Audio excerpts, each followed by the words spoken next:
Boa tarde, pessoal. Vamos entrando aí. Se o áudio tiver ok, boa tarde. Se o áudio tiver ok, vocês dão um joinha aí pra nós, avisando que de vez em quando acaba tendo umas falhas aí. E não é muito legal, né? Salvador. Salvador, cidade bacana. Tava lá esses dias, na ilha de Taparica. Lugar muito bonito.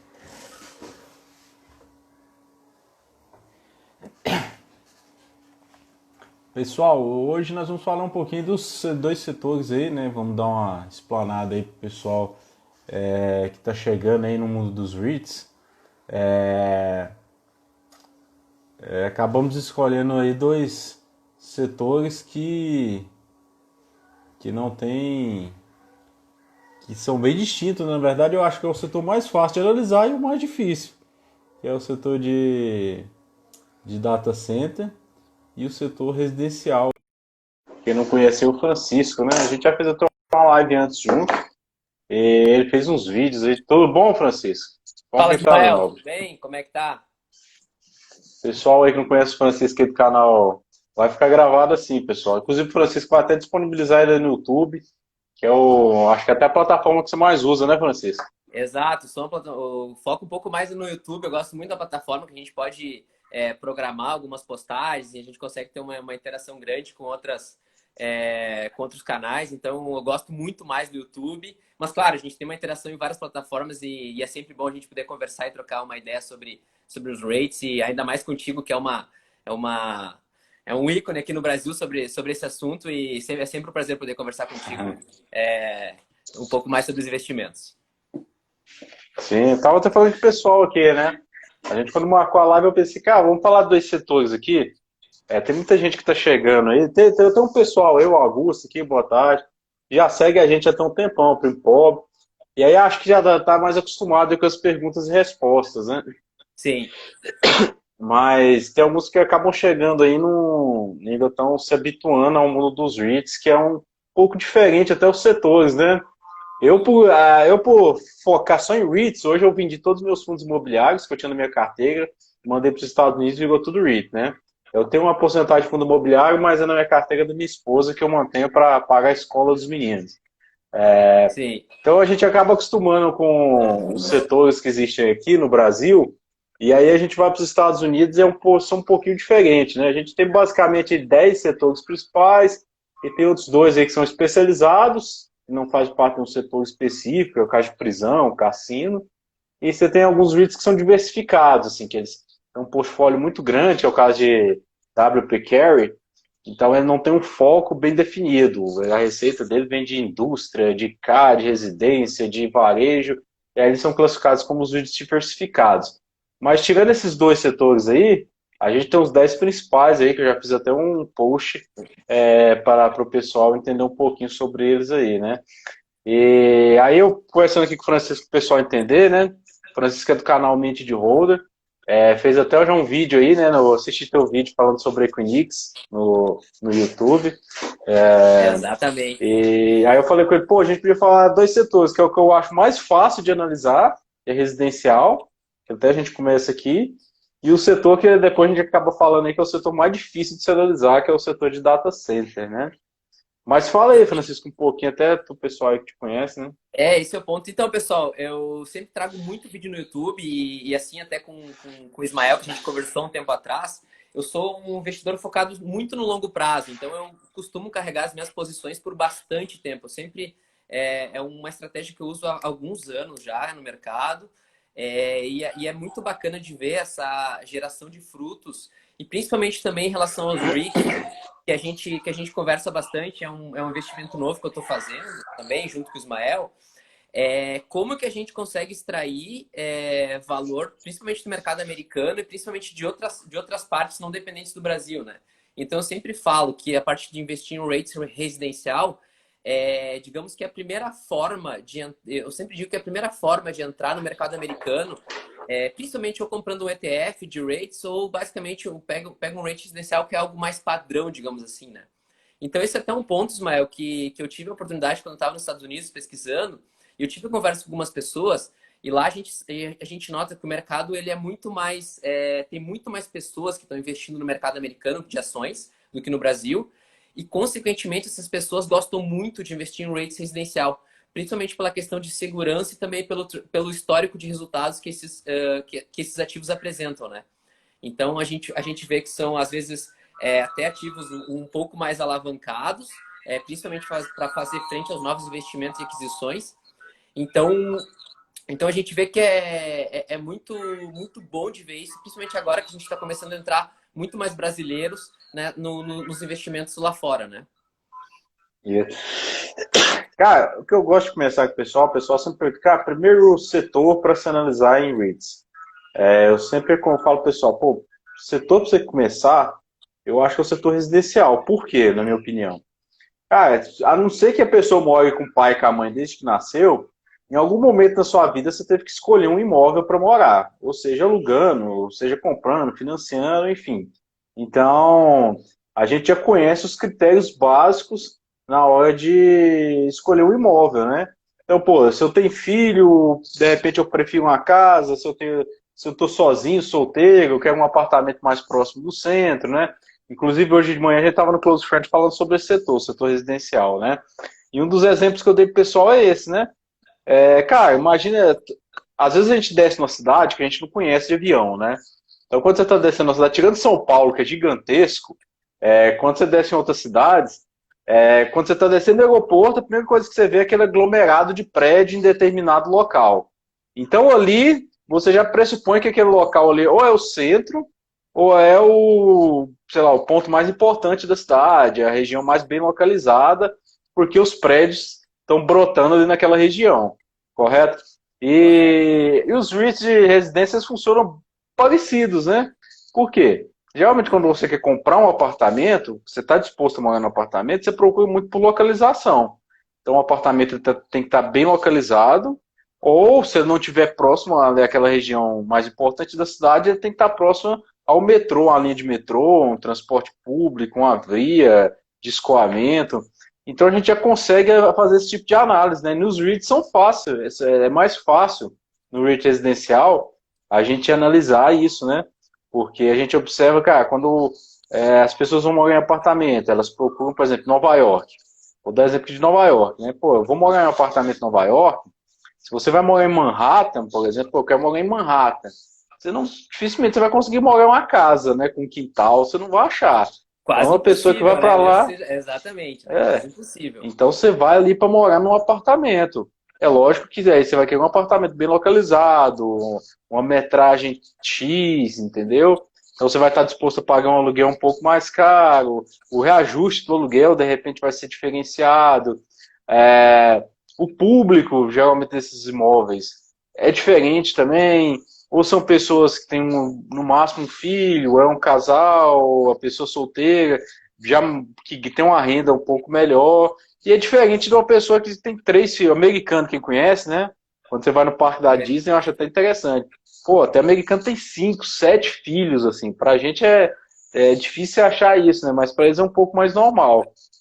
Então, É quem uma tem coisa de essa outro mundo. quantidade? Exato, é uma coisa de Então. outro mundo, né? De ver, assim. Mas e se tu puder, até explica um pouco para nós, Ismael, principalmente para quem está começando a questão dos rates, o que tu diria, qual rate olhar, se tu vai para setor de flats, de apartamentos, tem setor de condomínios, então o que tu iria sugerir para o pessoal, principalmente que está começando, em relação a quero investir num rate residencial, o que a pessoa olharia, a primeira coisa, digamos? Claro que cada um tem o seu perfil, né? Mas a gente vê certos pontos em comum que seria interessante compartilhar com o pessoal aqui.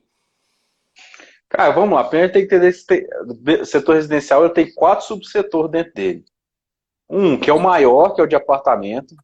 Então, uns 80% dos REITs hoje são de apartamento, inclusive os maiores, que Equity Life, Avalon Bay, Essex Property, enfim. Que A são os maior gigantes, parte né? deles Os gigantes do são os setor. gigantes, são dentro do setor de apartamento. O outro, a gente tem o setor de casas, que é casas mesmo, aqueles bairros bem americanos que a gente conhece, que é, tem a bandeira dos Estados Unidos na porta. Esse Que setor a as gente casas tem são meio, basicamente que as casas são meio iguais, né? Tu pega esses condomínios, as casas são isso. basicamente Então, é aquele iguais. condomínio, aquelas casas padrão que a gente consegue ver nos Estados Unidos. Que aí a gente tem Invitation Homes, American Homes for Rent, Então eles são um padrão de casa um pouco mais elevado, assim, que é para geralmente o pessoal que ganha um pouco melhor, mas o aluguel também, por incrível que pareça, eu não achei tão caro, mas ele está mais subúrbio, né? Então, mas ele já tem um quintal, uma casa um pouco maior. Você tem um outro setor que eles chamam de casas manufaturadas, que são casinhas pequenininhas, né? Ou senão, às vezes campos de trailer, que é no caso de Sun Communities, Equity Lifestyle, por exemplo, que são aquelas casinhas bem minúsculas e algumas você até desmonta ela, coloca no trailer e leva embora se você quiser. E o interessante dessas casinhas, que muitos REITs, no caso Sun Communities, você é dono da casa, mas você não é dono do terreno. Então você compra a casinha, é bem barato, inclusive, algumas custam US$ 30.000, É US$ 20.000. realmente Aí barato você aqui também. compra a casinha, aí você mora nela, aí vamos supor, pô, eu tô aposentado, aí agora eu quero ir pra Flórida. Aí você desmonta a casinha, põe no trailer, leva pra Flórida, chega lá e monta ela de novo, entendeu? Então o foco dos REITs de casas manufaturadas é uma população um pouco mais, assim, com a renda um pouco menor, né? E o interessante é que esse tipo de casas manufaturadas e trailers, campos de trailers, eles são para uma coisa que está acontecendo agora, né? Que com o envelhecimento da população, você tem os vídeos de healthcare. Algumas pessoas acabam indo morar nesses casas de repouso, skilled nurse, dependendo do nível da exigência, né, que a pessoa tem, se ela tem a Uhum. saúde boa, se é mais debilitada. Só que é bem caro, né? Você pega uma skilled nurse, por exemplo, que já tem médico, um nível maior, é US$ 7 a US$ 8.000 por mês. É uma casa de repouso em torno de US$ 3 a US$ 4.000 por mês. Então nem toda a população consegue ter acesso a isso. E aí E eles esse é um acabam indo morar nessas casas manufaturadas, entendeu? Sim, e esse é um ponto agora que a gente vai ver uma certa mudança até, né? Dependendo de quem for a pessoa que se eleger agora nas eleições americanas, a gente vê dois posicionamentos bem distintos em relação a essa parte de healthcare, né? Principalmente a gente vê um governo que ele tem uma tendência a gastar um pouco mais com saúde e outro governo que vê uma parte mais privada. Então agora, muito provável que dependendo de qual a pessoa que for eleita lá nos Estados Unidos, a gente possa ver uma movimentação principalmente nessa questão dos rates de healthcare. Então, o que eu vejo aqui mudando para os de healthcare, né, um pouquinho aqui. Lá nos Estados Unidos você tem o Medicare, Medicaid, né, que se chama do Obamacare. No Medicare, Medicaid, você não pode utilizar, vamos supor que eu sou cidadão americano, já tenho meus 70 anos, se eu estiver dentro de uma casa de repouso, a casa de repouso convencional, aquela onde eu tenho meu quarto, onde eu estou lá de repente só porque eu sou um idoso sozinho, viúvo, eu não posso utilizar, eu não posso pedir reembolso do Medicare, a não ser que eu esteja usando um Skilled Nursing. O Skilled Sim. Nursing, aí eu tenho exigência um pouco maior, aí eu preciso de médico, enfermeiro, de repente eu tenho até aparelhos médicos no meu quarto, entendeu? Aí sim, eu posso usar a verba do Medicare, mas ela só é descontada naquilo em que é usado para fins terapêuticos e médicos. Então, assim, a habitação em si, eu preciso pagar ela. E é muito caro, assim, vamos conver, assim, que se calcula que menos de 15% da população idosa dos Estados Unidos tenha verba, né, para poder utilizar esse tipo de casa de repouso, né? E aí eles vão morar, o que acontece? Quando a gente fica um pouco mais idoso, a gente não pode ficar sozinho também na vida, né? E aí você precisa de estar dentro da comunidade. E essas casas de repouso, elas nada mais são do que uma comunidade que se ajuda ali, né? Principalmente os idosos. E para eles não ficarem sozinhos, alguns acabam migrando para essas casas manufaturadas, porque são casinhas bem pequenininhas. Ali mora no máximo 2 pessoas. A média de idade dessas casas manufaturadas são pessoas de 56 a 60 anos, por exemplo, só para a gente ter uma ideia. Então, eles vêm crescendo muito. Tanto é que nos últimos 10 anos, os REITs que mais cresceram foram os de casas manufaturadas. Então, é importante a gente entender esse quesito. Já quando a gente parte para apartamento, eu vou dar um outro exemplo aqui do outro lado, né?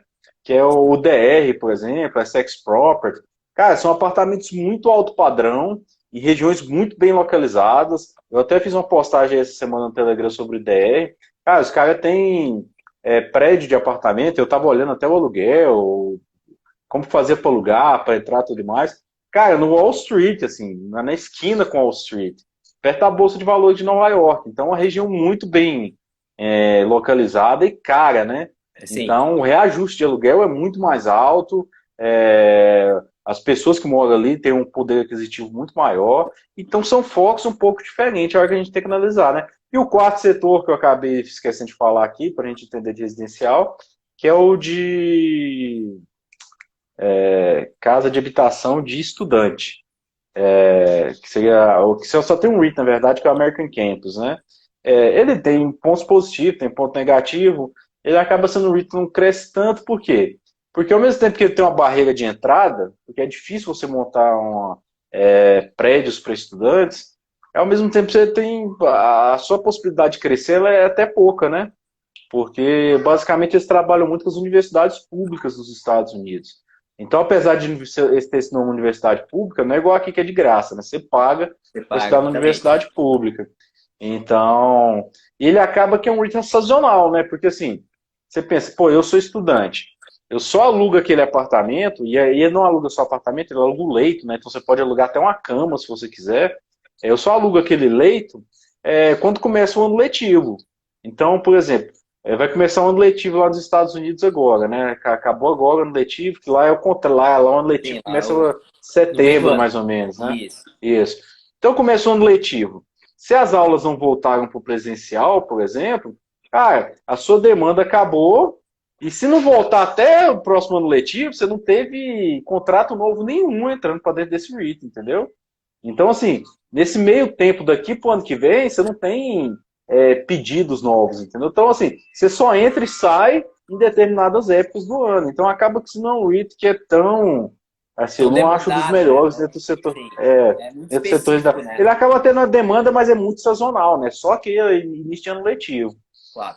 E o ponto, talvez, Mael, que é ser interessante compartilhar com o pessoal aqui é, por exemplo, como é que a gente pode fazer uma estratégia de investimento em rates residencial? Ou seja, a gente pode pegar uma estratégia que cubra todos os Estados Unidos, a gente pode olhar rates que cubram outros países. Como é que tu vê um pouco dessa questão dentro dos subsetores, como fazer a divisão dentro do país, assim, em relação a gente tem áreas mais valorizadas, áreas que não são tão, a gente tem a costa leste, oeste, como é que tu faria isso hoje, assim?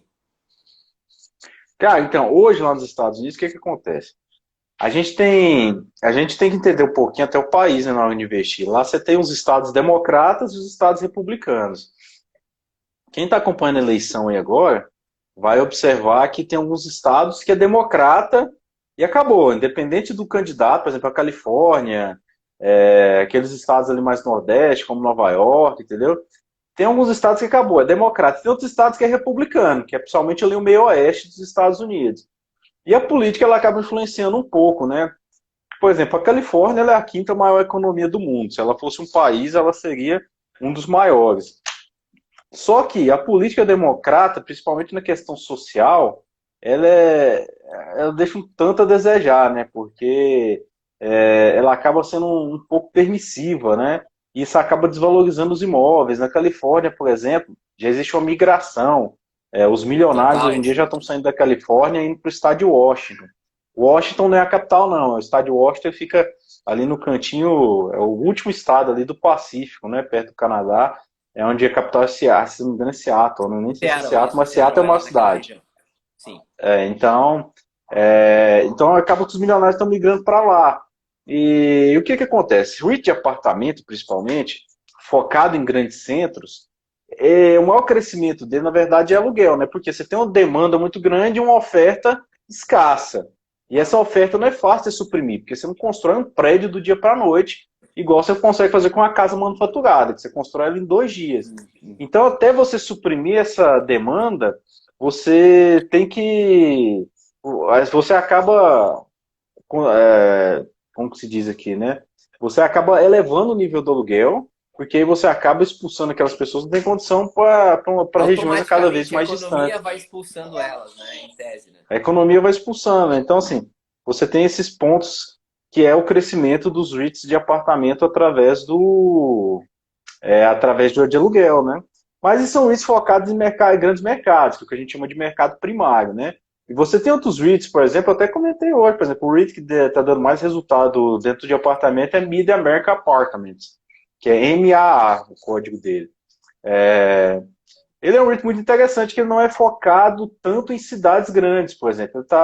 Ele é Atlanta, Orlando, acho que a maior cidade que ele tem posição, se eu não me engano, é Houston.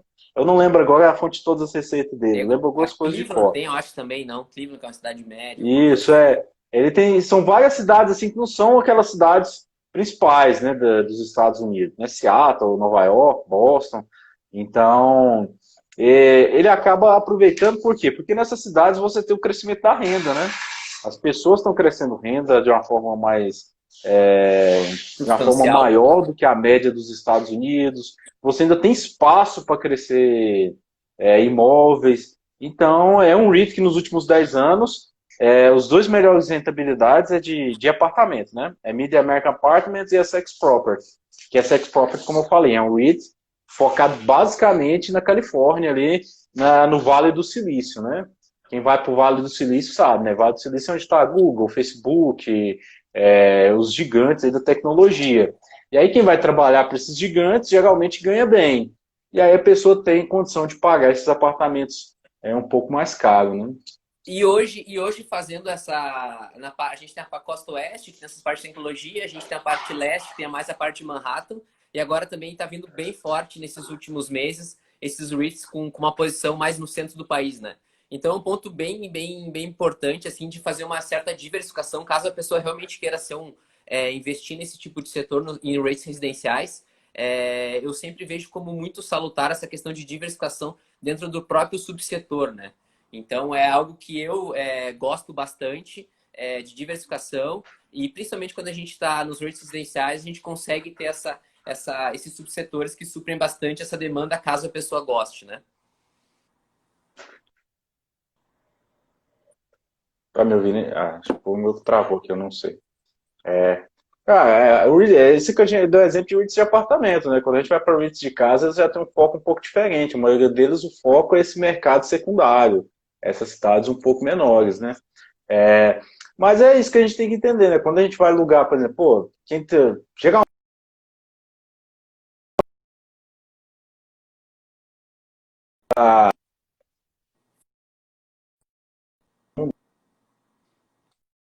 que travou. Um,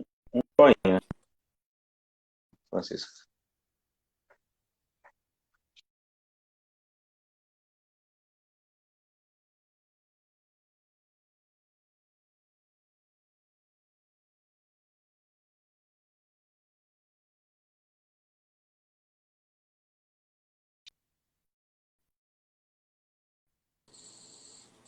Tá me ouvindo, Francisco?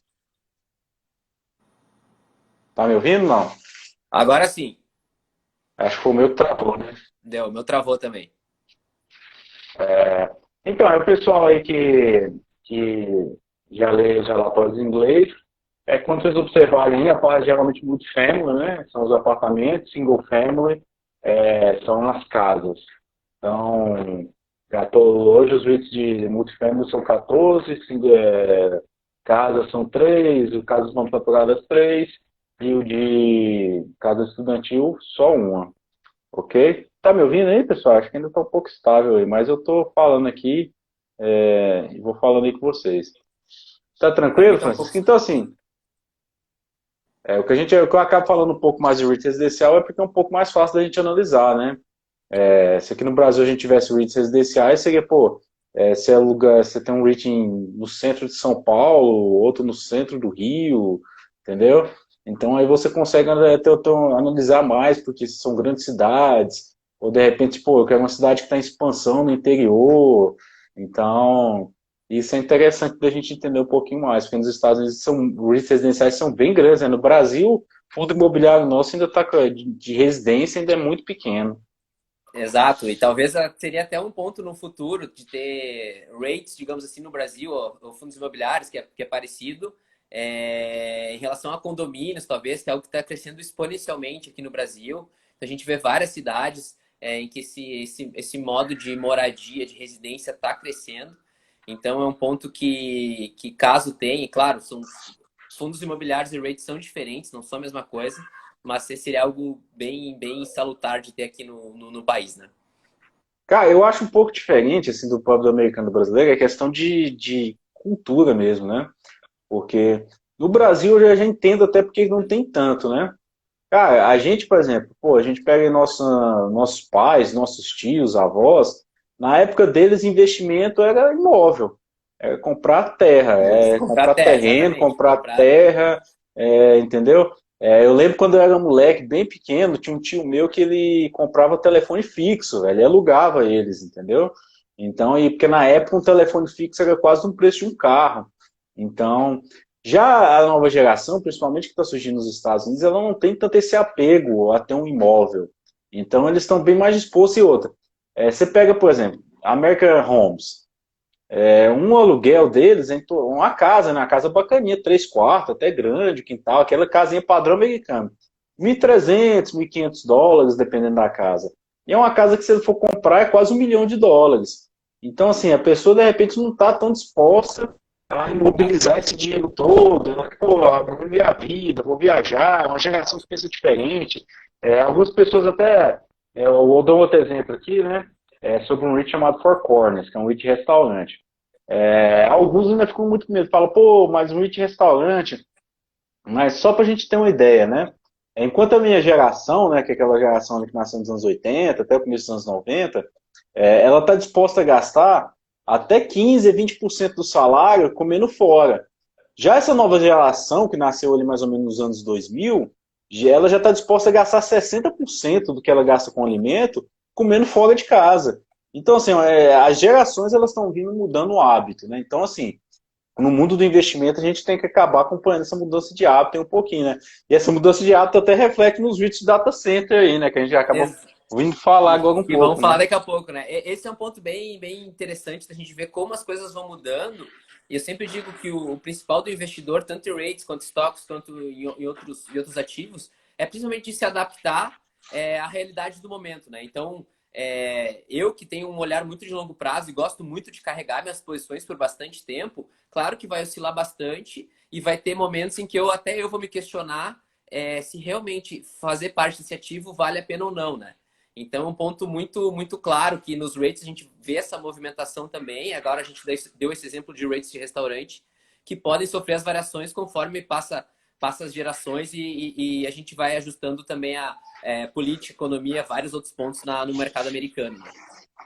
Não, isso é uma análise assim, que eu dou de geração, né? Mas assim, é lógico que se o REIT for mal administrado, não tem geração que dá conta, né, de levantar ele. Então, isso é um dos pontos que a gente vê de perspectiva de futuro dentro do setor, né? Exato, exatamente. E, e me diz outra coisa, Ismael. Tu tem estudado algumas coisas de rates fora dos Estados Unidos, em que investe ou no Canadá ou na Ásia, tu tem conhecimento e algum estudo sobre isso? Cara, então, eu já estudei sim, velho, principalmente os REITs na Alemanha, velho. Tinha uma época que eu ia pra lá e aí eu acabei estudando aí o Vonovia, o Deutsche Wohnen, são REITs residenciais, para até falar a verdade, né? Os Sim, dois maiores aí da Alemanha. Inclusive, quem tem VNQI, se eu não me engano, são as duas maiores posições dentro do VNQI, é o Deutsche Wohnen e o Wohnen. Eles são REITs assim, cara, por que que é complicado se estudar REITs de outros países, na minha opinião, a menos que você conheça realmente aquele país. Eu vou dar exemplo, de repente você mora no Canadá.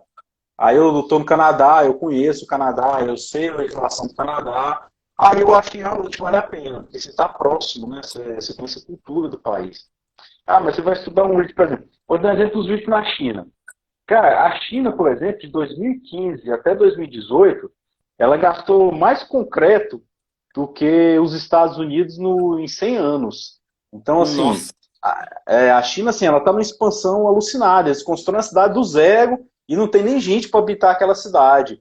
Então, assim, é um país que eu não confio muito nos dados que vêm de lá. Então, assim, pô, eu não sei, pô, eu vou investir na China. Pô, eu não sei se aquela cidade que os caras estão construindo é realmente aquilo, entendeu? Então, por exemplo, lá não é só você chegar hoje na China e falar, cara, eu quero construir um prédio aqui. Não é assim. Então, o governo vai falar para você, não, você vai construir ali, se quiser, é só ali. sim. Então, É por isso que eu tenho um pouco mais de cuidado ao analisar os REITs de outros países, porque primeiro você tem que entender. É o caso dos REITs japoneses, por exemplo. Já o Japão, ele vem de um longo histórico de taxa de juros negativa, né? Então, se você for olhar os REITs japoneses, o Mitsubishi, por exemplo, cara, a dívida EBITDA deles é gigantesca. Você olha assim, você fala, caramba, bicho, é de 15, 18. Mas aí você tem que entender o contexto de taxa de juros do país, né? Taxa de juros negativa. E vale até a pena você pegar emprestado. Se não Tomar tem dívida, inflação, exatamente. taxa de juros negativa, cara, me dá dinheiro aí que eu vou mandar ver aqui. Então, daí isso acaba sendo um pouco artificial, esse crescimento, né? Porque às vezes você não sabe se vai ter demanda para toda essa oferta. Por isso que pessoalmente, eu foco muito nos Estados Unidos. Apesar de eu estudar, ler um pouco sobre o REITs em outros lugares, eu prefiro focar nos Estados Unidos, até porque é o maior mercado, né? É onde surgiu os REITs, para falar a verdade.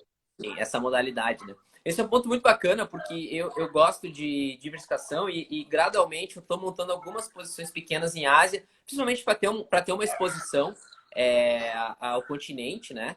É claro que é uma parte baixa da carteira, mas eu acho super interessante a gente fazer alguma migração, pelo menos uma parte para não ficar especificamente só num lugar, né? Então esse é um ponto que eu foco bastante e é bom de ver as duas estratégias.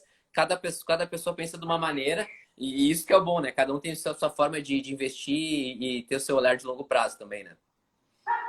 Não, e aí você tem que estar disposto a acompanhar, né? Por exemplo, vou dar exemplo dos REITs ingleses, né? O maior REIT inglês hoje, eu até esqueci o nome dele, mas é um REIT de logística.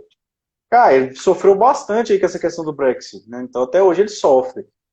Pô, você não sabe ainda como é que o Brexit vai se desenrolar. Pô, então é importante a gente analisar um pouco, até ter essa noção de país, né? Eu falo isso porque, por exemplo, cara, eu passei um tempo morando na França. Ixi, eu não sei se eu investiguei em REIT francês, não, velho. Eu não colocaria um real meu em REIT francês, velho. Porque os caras gostam de estatizar, os caras gostam mesmo de socialismo, entendeu? Então, é complicado aquilo ali. É bem bom esse teu ponto, porque eu passei um tempo na França, eu fiquei 3 meses na França e eu fiquei com esse mesmo sentimento, sabe? Em relação não é um país que eu colocaria o meu dinheiro, digamos assim. Então, sem saber, até a gente chega no mesmo senso em comum sobre esse assunto, né? Então, o francês ele gosta muito do Estado, né? Estado grande. Então, eu já não sou muito adepto disso, né? Pô, nos Estados Unidos você tem tudo, né, velho? Os maiores REITs estão nos Estados Unidos hoje. E aí a gente até anda nos REITs de data center aí, né? Que a gente ia falar um pouquinho. Tu fez o teu vídeo lá no. Eu até assisti ele, né? O do Equinix aí, né? Vou até Exato, deixar tu falar pro exatamente. pessoal aí, teu case aí do. Esse é A um gente ponto. entrando agora dentro dos REITs de data center, né? Isso, esse é um ponto que eu comecei, principalmente depois da nossa primeira conversa, e comecei a acompanhar um pouco dos teus conteúdos também. Eu sou uma pessoa que eu gosto muito de investir em setores, né? Então eu tenho o setor de tecnologia, tenho o setor bancário, tem setor financeiro, tem setor de saúde, tem setor de seguros. Então tem alguma série de setores, setor de varejo também, principalmente, em que eu gosto de investir. Então essa é uma forma que eu utilizo para fazer na minha carteira e dentro dos rates também. Os primeiros setores, comecei principalmente com residencial, que nem a gente falou, e logo depois eu comecei a montar posição em alguns rates de data center de tecnologia. E dentre eles, a gente pegou o Equinix, é um dos maiores do setor, que eu comecei com a posição no Equinix, depois no Digital Realty. E um dos pontos, Ismael, que eu acho interessante compartilhar a gente vê um crescimento gigante nos últimos 5 anos, da maioria deles, ou seja, crescendo, e principalmente a relação preço-lucro está lá em cima desses rates. Então, esse é um ponto que a gente tem que ter extremo cuidado, assim, caso haja algum tombo na economia, são papéis que estão esticados, já está bem precificado nos últimos meses. E um ponto que eu comecei a ler quando entrei mais a fundo nessa questão, talvez um ponto de ter cuidado é que assim, a gente vê várias empresas hoje que no futuro há a tendência delas mesmas colocarem essa questão de informação dentro de casa.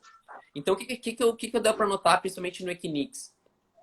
Hoje é um ativo gigante em que ele está operacionalizando tanto a parte de data center vistos em outros países e na medida que as empresas começarem a ter essa demanda de trazer a questão de informação para dentro de casa, eu acredito bastante que esses REITs vão conseguir sair na frente, principalmente na parte de serviços depois, de como que elas vão entrar nessas empresas, né? Então, esse é um ponto que a gente vê até no Brasil, um cuidado grande agora com o LGPD, sendo essas novas leis, de como a gente faz o controle das informações e também o compartilhamento delas. É. Cara, o que eu penso aqui dos Rich Data Center? Ele é um setor bem difícil de entender, né? Eu confesso para vocês que até hoje eu aprendo coisa nova, velho. E assim, ó, e cada, assim, é um setor que quando eu quero ver o tamanho da minha ignorância, eu vou ler sobre o Rich Data Center, porque, cara, é muito difícil, assim, eu não sou da TI, então tem hora que eu tenho que ir quase que no básico mesmo, acho que do TI, para poder entender o que está sendo dito ali, né? Mas para o pessoal entender, né, que eu já expliquei algumas vezes, que para que serve basicamente esse data centers? Isso que a gente está fazendo aqui agora, essa live, ela está armazenada em algum data, vai ficar armazenada, né, gravada, depois a gente vai passar ela para o YouTube, tal, vai ficar armazenada no IG, e só que isso não fica dentro do mundo virtual, ela está em algum lugar físico, né? E esse lugar físico é um data center. E provavelmente um data center em São Paulo, pela Muito conversa que a provável, gente tem aqui exatamente. A agora. Equinix tem operação Muito, em São prova- Paulo, né? Isso, muito provavelmente em São Paulo, talvez no Rio, mas muito provavelmente um data center em São Paulo. É, Então a gente tem que entender isso, né? Que os REITs, os data centers, eles são algo físico, né? Para armazenar, eles são quase que eles criam um ambiente virtual. E os REITs hoje de data center, não só os REITs, né? Todo data center que tem interconexão, eles criam a sua própria internet. Ela não navega na World Wide Web, né? Então, quando a informação sai daqui, por exemplo, tu está no sul do Brasil, né? É lógico, mas imagina que você estivesse, sei lá, nos Estados Unidos agora.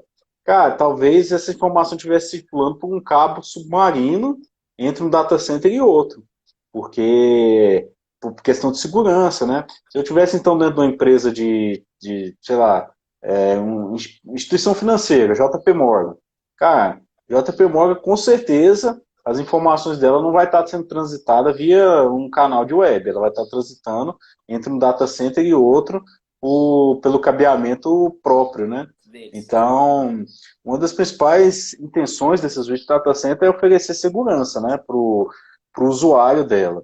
Então, para a gente ter uma ideia, você tem agência de inteligência que utiliza esses Rich Data Center. De Então, serviços, né? Exatamente. de serviço. Então, assim, e aí a gente tem o que a gente chama de lote virtual, né, que são as nuvens, né? O pessoal entender como é que funciona um pouco nos Rich Data Center, quem trabalha em alguma empresa que tem data center, às vezes você chega no teu trabalho e lá no prédio tem um andar, ou você tem um local só específico do data center daquela empresa. Isso é o que você chama de data center in-house. Por quê? Porque é o data center da empresa, ele cuida dele. Só que você cuidar de um data center, cara, é muito dispendioso para a empresa se aquele não é o foco realmente da empresa. Então você pega uma empresa, sei lá, de telefonia, como a Claro, né? Da NET aí. Então é muito dispendioso para ela manter um data center. É muito melhor para ela terceirizar essa colocação, né? Então ela pega todos aqueles hubs dela e fala assim, olha, Equinix, né? Que a Claro ela utiliza Equinix. Aí ela fala, Equinix, eu vou armazenar os meus hubs aí, você cuida dele. Por quê? Porque o ponto mais sensível de um data center é o consumo de energia. E esse é um Então, ponto, esse é um ponto muito, muito engraçado de ver.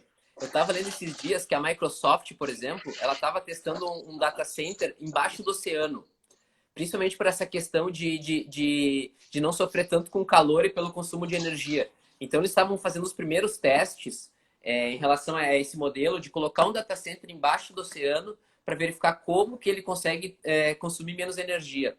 E olha que engraçado. Eu participei de um projeto uma vez em relação ao data center de uma empresa. Isso com certeza vale para todas elas.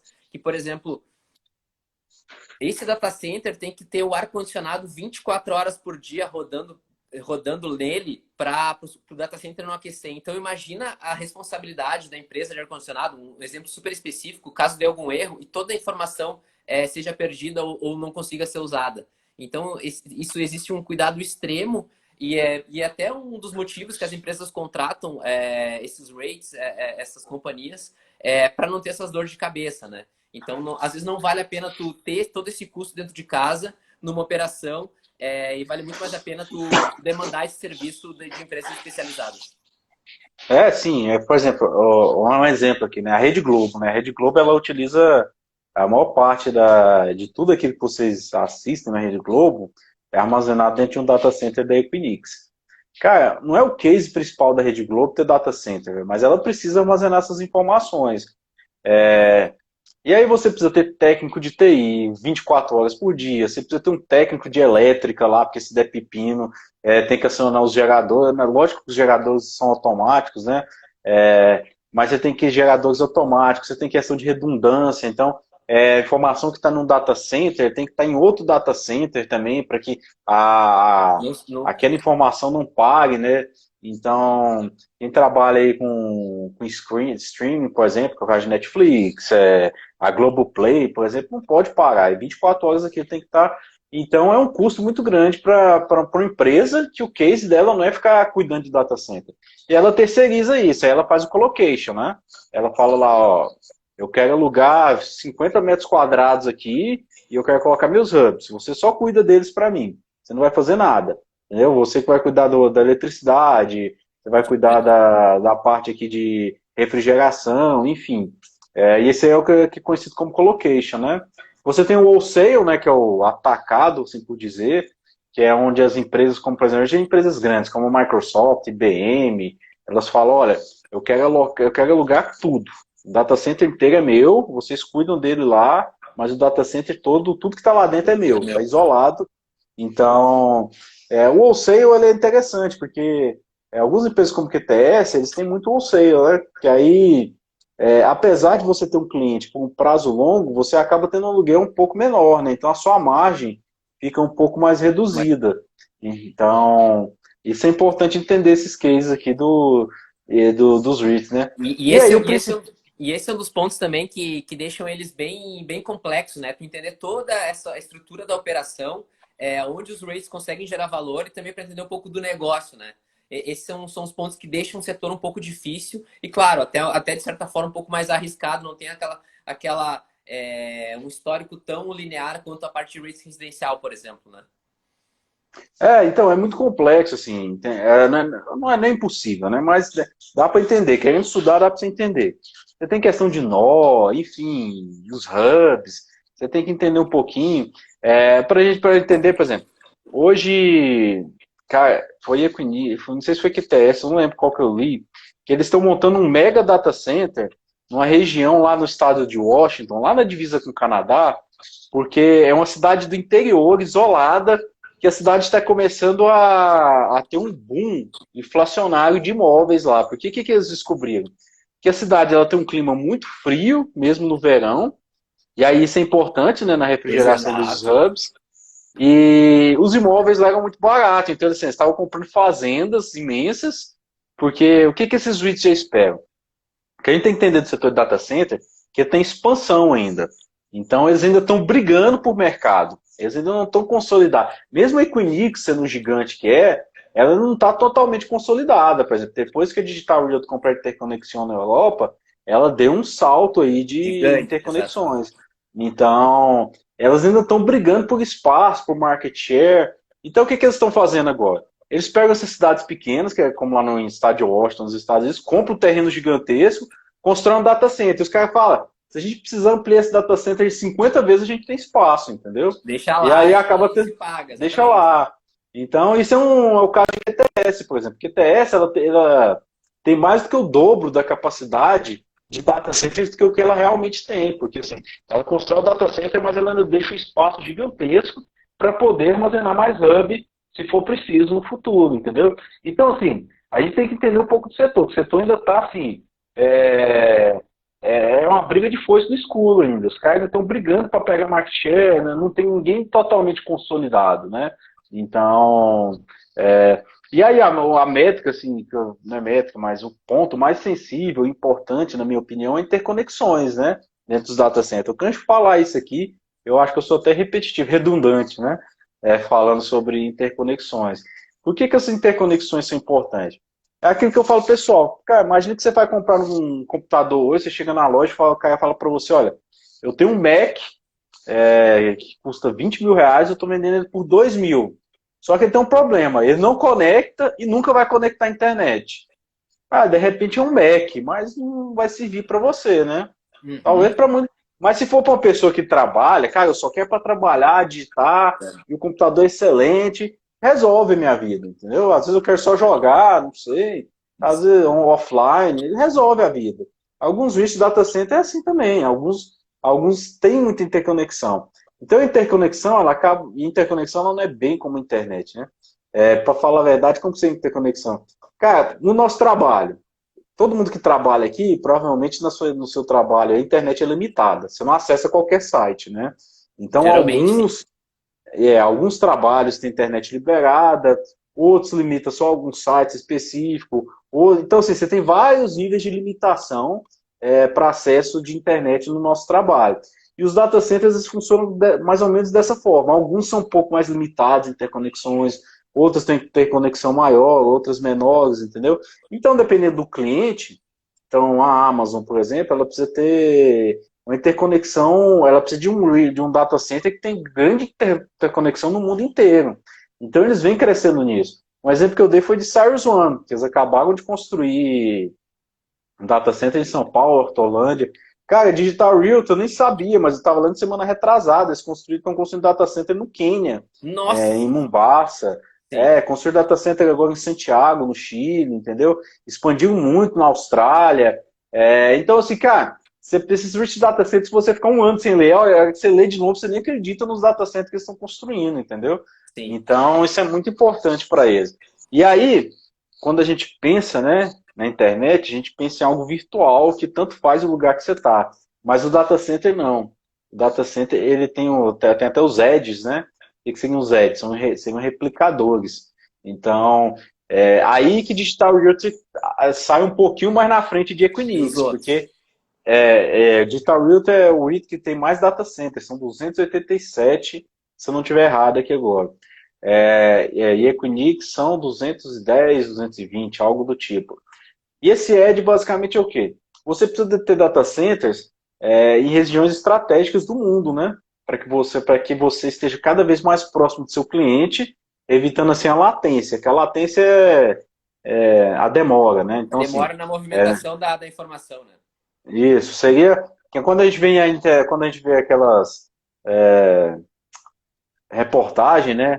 Que é o famoso delay, né? Aquilo é o satélite lá, até a informação chegando no satélite e manda para o chão, que manda para o repórter, ele fica lá 2, 3 segundos esperando a resposta. E quando você pensa em informação digital, você não pode ter isso, né? Basta a gente lembrar que imagina você jogando um joguinho aí de internet aí. Cara, um delay de 1 segundo acabou, Já não era. serve mais para você. E isso a gente está falando de um jogo, né? Imagina de empresas que trabalham no ramo de tecnologia. Então você precisa ter redundância, você não pode, a questão de latência é importante. É, e aí a gente tem que entender um pouquinho mais o case de cada um, pra gente. É por isso que é um pouco complexo. Eu acabo falando muito de Unity Data Center, porque E data. é tanta nuance que. E dentro dos data center, nessa parte de mais de tecnologia, o que tu vê mais, assim? Os data centers são mais de crescimento ou mais de um yield mais alto? Como é que tu vê um pouco disso para compartilhar com o público aqui? Cara, os Unity Data Centers têm o menor yield de De todos assim, que todos eu eles, né? conheço. Principalmente por essa questão de investimento muito alto que eles têm em relação a construir novos lugares, construir novos data center, compra também de novos terrenos. Isso é super importante a gente ver que essa demanda grande de, de investimentos que eles têm, né? Cara, então, a gente tem que lembrar o seguinte, cara, vou dar exemplo de Equinix. Equinix, ele tem uma dívida EBITDA de 4 ponto alguma coisa, quase 5. Ele tem uma nota de crédito BBB+, que não é uma nota tão boa assim, ainda tem um grau de investimento, mas não é a nota excelente. Mas Equinix, ele consegue captar recursos no mercado a uma taxa de 2,1%. Então, assim, tem REIT que não tem nota A e não consegue ter essa taxa de juros na hora de captar recurso. Então, por quê? Porque o mercado acredita muito em Equinix. Então, mesmo você tendo uma nota ali que não é tão boa, mas o mercado te oferece uma taxa de juros excelente, né? E quando a gente lembra ali do tripé do crescimento dos REITs, a gente tem o quê? Que é emissão de dívida, captação de dívida, capital terceiro, emissão de ação ordinária e caixa, né? E os REIT data centers têm um payout um pouco mais baixo, em torno de 50%. Então, eles procuram utilizar mais caixa para poder crescer. Emissão de ação ordinária, quem tem Digital Realty aí, deve ter visto que ao longo aí dos últimos meses, por diversas vezes, ele sofreu uma oscilação forte para baixo. O que acontece, basicamente? Tanto Digital Realty quanto a Equinix emitiram cerca de US$ 1 bilhão para fazer aquisições. No caso de Digital Realty, foram aquisições na Coreia, tanto é que eles acabaram de construir 2 data centers em Seul. E no caso de Equinix, eles compraram da Bell, que é uma empresa de telecomunicações no Canadá, eles compraram 13 data centers em regiões muito estratégicas, por sinal. E aí o que acontece? Na hora que ele faz para emitir essas ações, não é igual aqui, né? Que a gente está acostumado com a subscrição, né? Que a corretora fala, ó, vai ter subscrição, você quer entrar, lá nos Estados Unidos não é assim que funciona. Então você tem uma instituição financeira, por exemplo, Citibank. Citibank foi quem fez da Equinix. Então, ela pega-se US$ 1 bilhão, aí fica custodiado ali no Citibank, e o Citibank ele vai liberando essas ações de acordo com a cotação vai subindo, né? Para poder ganhar no spread também. Então, cada vez que ele joga ações no mercado, que ele não joga tudo de uma vez, a cotação desce. E algumas vezes as pessoas perguntam, por que está acontecendo aqui? Pô, o Digital Real está caindo, caiu muito esses dias. E aí não tem nenhuma notícia relevante, não aconteceu nada, porque aconteceu basicamente isso, né? É o Citibank ou a JP Morgan, dependendo da instituição financeira, liberando essas ações aí no mercado. E é como eu falei, né? São REITs que eles ainda estão na fase de crescimento, eles precisam ainda se estabilizar, consolidar no mercado. Porque Digital Realty está querendo pegar espaço de Equinix e Equinix não quer deixar, né? Então, assim, eles ainda querem crescer e aí eles têm um dividendo um pouco mais baixo, né? E a gente tem que lembrar também que dividendo ele varia de acordo com a cotação, né? Uma das variações de dividendo, do yield, né? Então a cotação sobe e o yield desce. Exatamente. Então, vocês vão ver, REIT, ações que geralmente são de risco, né? O yield sobe porque a cotação desce. Então, assim, a gente, no curto prazo, a gente tem que ficar um pouco atentos a isso. Né? E a gente tem essa divisão um pouco, né, de como a gente vai montar a carteira. Ou seja, tem rates que são mais focados na parte de investimento, ou seja, em valorização da cota, e tem outros que são mais na questão que são REITs com histórico mais uma demanda mais linear, que vai ter um yield mais alto. Então vai muito do investidor saber o que ele prefere, como que ele se sente mais confortável nesse tipo de investimento, né? De alocação. Em tese, são tanto os rates residenciais quanto os rates data center. Se a gente for olhar meio cru, são dois opostos, né? Então a gente pega uma com uma grande necessidade de investimento, que são os data center, e já os residenciais já é um setor mais consolidado, né? Que a demanda é mais linear. E é fácil a gente entender, né? Cara, e aí a gente tem alguns REITs, por exemplo, até dentro do data center, cara, de CoreSite. Cara, CoreSite, a especialidade dele é levantar um data center do dia para a noite. Eles constroem data center em container, no que for preciso, entendeu? Para poder ganhar mercado. Então, comparando aqui com os REITs residenciais, seriam como casas manufaturadas, né? Que você levanta em 3 dias uma casinha daquela. Você tem um REIT que é especializado só nos Estados Unidos, nesse case né? também. Né? No Brasil não consegue. Nos Estados Unidos. Exatamente. Não, no Brasil, meu velho, no Brasil é no mínimo 2 anos aí, olha lá, uma casinha de madeira. Mas, então lá você acaba se especializando nisso, né? Esses dois setores a gente já acaba falando aqui pro pessoal, porque são dois setores bem distintos, né? Que é o setor de residência, que é fácil de compreensão, e o setor de data center, que é um pouco mais complexo, até porque é um ambiente virtual. Quando a gente pensa em internet, a gente sempre pensa, a gente nunca imagina que vai ter um local físico que essas informações vão estar armazenadas, como que isso acontece. Então, é importante entender. Hoje quem está fazendo isso são os data centers, né? E vale lembrar, por exemplo, até tu tem Digital Realty, o pessoal fala que eu não falo Digital Realty. Eu tenho Digital um ponto importante de Digital Realty é que, cara, eles vêm tentando aumentar a margem deles, diminuindo o operacional com gasto de energia. Eles têm eles constroem em cima dos data centers deles, aqueles painéis solares. Eles têm nos Estados Unidos, por exemplo, eles fizeram uma parceria com uma empresa que eles têm aqueles cataventos gigantes eólico lá, Sim. Que é só deles, entendeu? É só para produzir energia para o data center deles. Então, a operação, assim, né? Isso. Então ele perguntou, ó, os 5 são bons, velho. 5 REIT data center, eu acho eles top, velho. Só é crise diferente, você tem que entender o que você espera dele, Exatamente. né? E geralmente, então até Iron Mountain, que não é um REIT data center propriamente dito, é um REIT de armazenagem, mas eles têm 14 data centers, é um REIT bom também nesse sentido, né? E geralmente eles são REITs com. Eles estão esticados na relação preço e lucro, né? Que é uma coisa que eu olho bastante. Mas, claro, principalmente o mercado já precificou esse crescimento gigante deles nos próximos anos. Então, só para é um É, ponto importante tomar cuidado, que são empresas, são ativos lucrativos, mas eles estão esticados, né, em relação a outros setores. o PFFO deles está em torno de 22, 20 alguma coisa.